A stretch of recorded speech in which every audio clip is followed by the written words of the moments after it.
Every time he finished a call with his boss, he would toss the phone on the ground and crush it underfoot. He ate almost exclusively fast food he could take away. While queuing to order, he would deliberately avoid facing the crowd. He even set an alarm before every nap, ensuring he never slept more than 30 minutes. As a highly trained professional hitman, Carl understood that success hinged on the details. He was always cautious and meticulous, striving to leave nothing to chance. But this time, while executing a sniper mission, a stunning woman with a seductive figure suddenly appeared in his scope. He couldn't help but steal a few extra glances, and his heart rate instantly spiked above 100. Carl knew all too well that in this state, his shooting accuracy would drop significantly. He immediately steadied his breathing and realigned his crosshairs on the target. Only when his heart rate returned to optimal levels did he confidently pull the trigger. But unexpectedly, the woman shifted at that exact moment and inadvertently blocked the fatal shot. Carl wanted to fire again, but the bodyguards across the way were equally professional, drawing the curtains in an instant. Realizing the mission had failed, Carl wasted no time. He swiftly gathered his equipment and prepared to evacuate. His movements were quick but composed, clearly following a well-rehearsed contingency plan. He collected the shell casings from the floor, put on his helmet, hurried downstairs,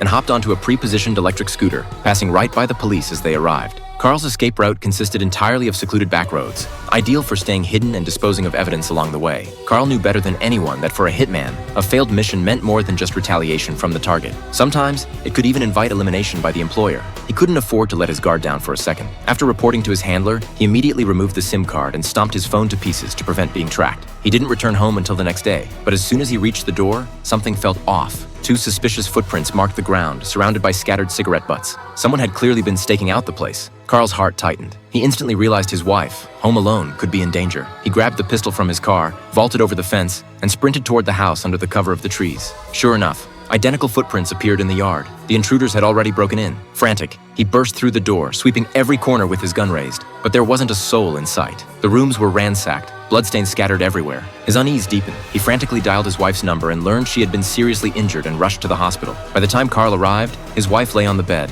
barely clinging to life. From her brother's account, Carl pieced together what had happened. The attackers were a man and a woman. They had barged into the house without warning. His wife initially thought it was a robbery, but they weren't after money. The moment they entered, they attacked with lethal intent, beating her within an inch of her life before fleeing in a green taxi. Carl immediately had his wife transferred to a private hospital. Once she was settled, he returned home and dug up the arsenal he had buried in the yard. Whoever was behind this had clearly crossed a line. Anyone who dared lay a hand on his family would pay dearly.